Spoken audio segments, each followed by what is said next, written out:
Let's go to line number one. Say good morning to the Mayor of Stephenville. That's Tom Rose. Mayor Rose, you're on the air. Hey, good morning, Mr. Paddy Daly. Thanks for having me on. Happy to have you on this morning. Anyways, I just wanted to talk about, a bit of a riff, between the province and the feds when it comes to the labor market transfer agreement. And it was a significant contribution from the feds and working with the province. And it's about supporting people with accessibilities and intellectual capacities. And it creates a lot of jobs in our province. It actually creates businesses in our province. But it gives dignity to the people and the families that, as a society, we're there to help people in need. And, you know, I go back about 40 years in this town that we live in. I sometimes look back at some of the leadership we have with Mr. Ray McIsaac and others. We were kind of the genesis when it came to inclusion and helping people that needed help. And it's my hope, and no real blame on this one to whether it's the feds or the province, but as a mayor, it's my hope that the province and our representatives and the feds and our federal representatives can get to the table and kind of hammer this out, because it's so important. And, you know, we see a lot of corporate social responsibility companies stepping in to support people who need that additional help. But it is concerning for me in Stephenville. I believe we're one of the most inclusive towns in this province in so many ways. And I've seen so much hard work and dedication. But the negative impact that this would have on those individuals, the families, the businesses that could be lost, it's significant, and in a time when trying to find labor, it's challenging. And, you know, if these people got to go under some other form of assistance because they don't have this job, it's still going to drain the feds and the province's coffers somewhere or the other. So sure. Let me just give let me set the table so people know exactly what we're talking about here. So the labor market transfer agreement is not that old. It was created by the feds maybe about 10 years ago. Last year, there was about $3.5 billion transferred to the provinces and the territories. The most recent federal budget, they cut the number by $625 million. The impact on this province was a reduction of $16.5 million annually. Now, there's still $142 million on the table, but support groups like Avalon Employment and others have said that this shortfall is going to see a severe reduction in their ability to help folks who need support to be gainfully employed. So that's just some numbers for people to consider. Now, you say to sit down with the province and the feds to hammer this out. We had the federal minister responsible, Randy Boissonnault, on this show. Pretty much reading between the lines and or taking what he said at face value, this is not going to stop. He's calling directly on the provinces to pick up the shortfall. Here in Newfoundland and Labrador, the province is going to backstop the next 6 months so that we can figure out what we're going to do here. But it doesn't look like the feds are going to waver one iota on this front. This is going to be the way it is in the future. And it is challenging, you know, that the feds can't come in on some sort of an equity stake. I know they've been there since 2017. I think they signed that labor market transfer agreement that you cited in those numbers. But, you know, I think it's when it comes to people that need it the most, who's really responsible? Well, families first, communities, province, feds, but we're in this together, Paddy. I think it's all levels of government got to support a need of this scale, you know, so that we find the end solution to ensure that we're doing the right thing. I don't disagree, but, you know, we can only take what the federal government has said for the context in which it was offered. They're pretty much declaring that this is going to be the process in years to come. Now, as long as they remain in power, and who knows what happens if the government changes hands, but $625 million is not a major league amount of money when we're talking about cutting away from $3.5 billion. But the reality on the ground is this is going to be really problematic. Like at Avalon Employment Incorporated, they say that this might jeopardize, for instance, their autism program, which is not going to help. Look, I mean, if people just need a little bit of a leg up to have someone be their champion, you know, to advocate on their behalf, because so many people are represented by his group and others, and I wish there's some 17 of these similar organizations in the province. People are employable. We just have to make the work, the managers and the owners to realize it and to take them on the payroll, because it's been very effective. All these groups have had a certain amount of success, and without their support, there'll probably be whatever number of people in the province who have these exceptionalities that might not be employed, and that's bad news. Yeah, that's well said, Paddy. And you know, before I called you, I was thinking, you know, where's this going to go? And it's my hope, you know, and a challenge to maybe some of the corporations that are out there. You know, we know how much great work corporations are doing in so many ways, and that corporate social responsibility seems to be embedded now for most companies. For some, anyway. Really small businesses are challenged, but, you know, having some of these corporations looking at how they can step in and assist people with exceptionalities and accessibility issues, and that I think is so important, so we can integrate all of our people. You know, we can't leave anybody behind. No. We certainly couldn't, or pardon me, we shouldn't, and let's see what the future holds. But it looks like it's going to be the responsibility of the province across the country, the provinces across the country, to pick up the slack that the federal government has done in this most recent federal budget. Anything else on that front? Because I have a couple of obvious questions for you. No, actually, I just wanted to raise that. You know, it's important to all of us and all those 17 communities and groups that are working so hard. And it's just my hope that the province now, should they not receive or be able to make any gains with the feds, that they'll ensure that these programs continue.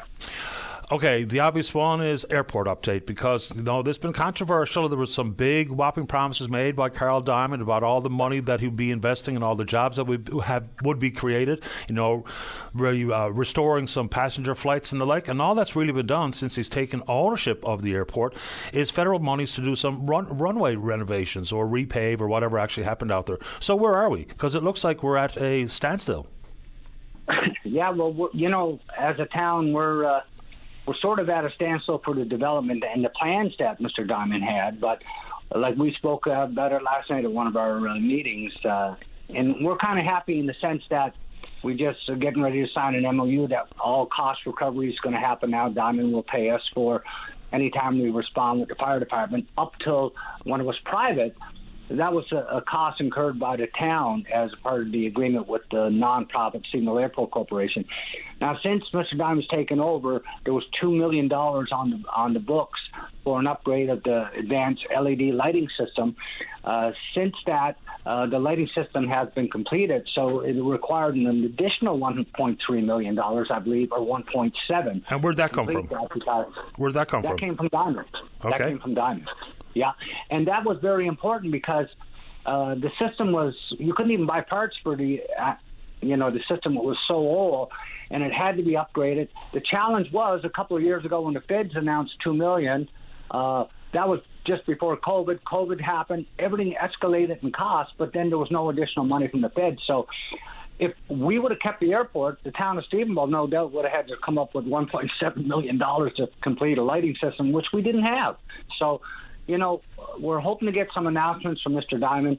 It's my hope that commercial traffic will be reinstated once again once final investment decision is made by World Energy and the work camps start here. Stephenville is going to be a very robust area, and if you got, 8 to 1,200 people working here coming from all over Canada, all over the province, air service is going to be critical.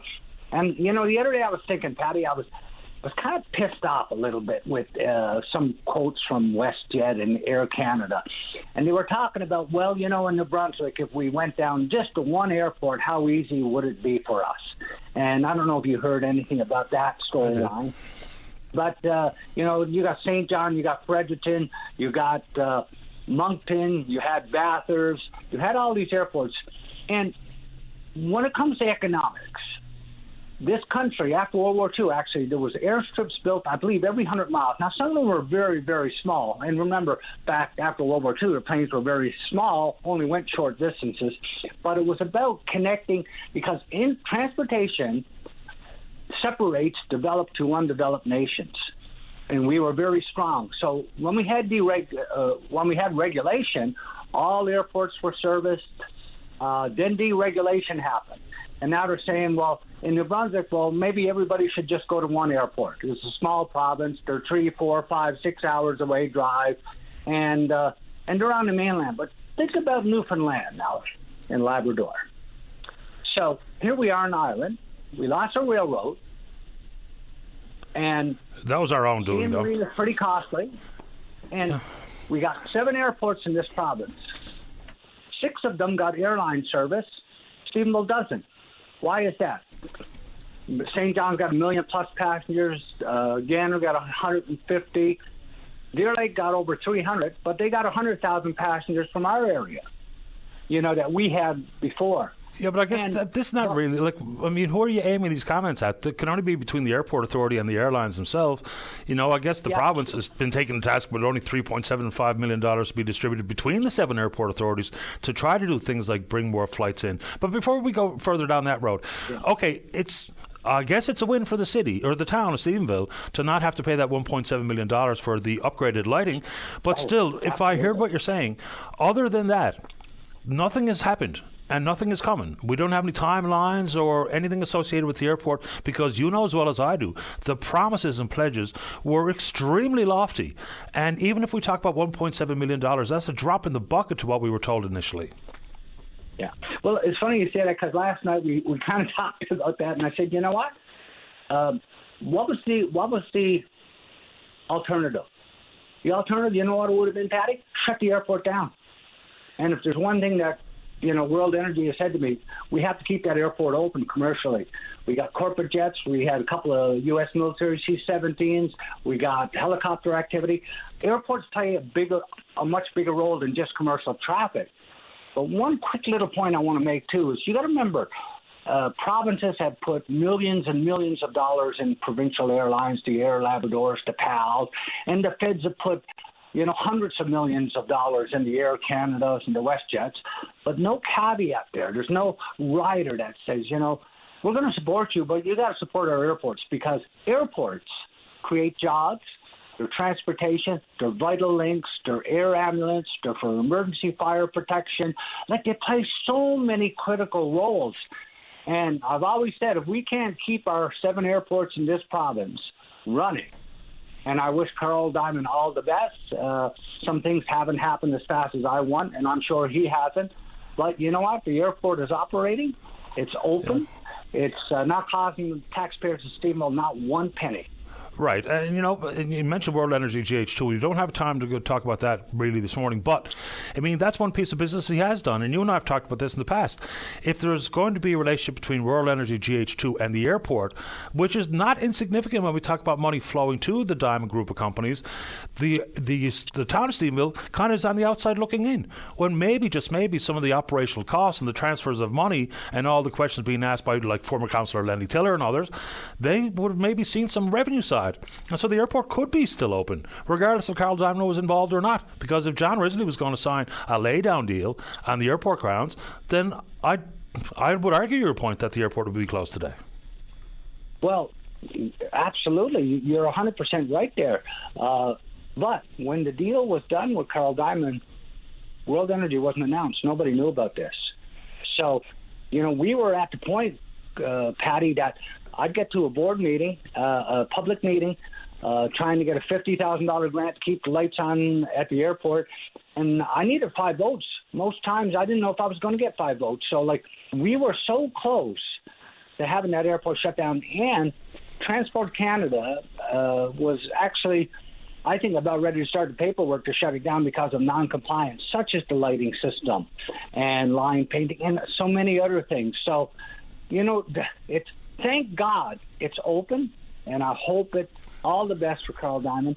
I know World Energy is going to bring significant economics to our region. Those economics will actually accrue benefits for the airport, and it has been challenging, Patty. Let me tell you, it hasn't been easy. Yeah, I wish we had time to talk World Energy because Dave wants me to put you on hold, and I wish we had time to talk about the wind proposals because controversial to say the very least. The economics are one thing, the environmental issues are quite another. Mayor Rose, I'm putting you on hold, but I appreciate your time this morning. You're going to speak with David. Okay, thank you. Okay, you're welcome. There we go. The Mayor's on hold for you, Dave. Let's take a break. Don't go away.